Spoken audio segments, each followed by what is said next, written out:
Hello everyone! So, well, we're done po sa ating Bible reading for today. So, takeaway na po tayo. So, ang takeaway po natin, actually ang binasa po natin ay Psalms 131 to 140 so at sa Facebook Live. So, why I do this? The reason why I do this is, according to the research and also in the Word of God, in the truth, no, uh, my people perish because of lack of knowledge. So, knowledge about the truth, which is the Word of God.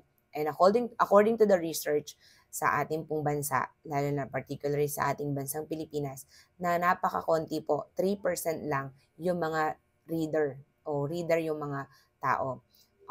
So, I encourage everyone to have the reading habits. No, reading habits po talaga, kailangan magkaroon tayo ng reading habits in our life. So, yun po yung isa sa mga kailangan po nating gawing movement para magkaroon tayo ng understanding and knowledge about the things that we need to do and awareness, no, dun sa kaya pong gawin ng Lord, especially reading the Word of God. So that's why I make a model po sa social media so that we can spread uh, the the movement of encouragement of reading and reading and reading, especially the truth from the Word of God.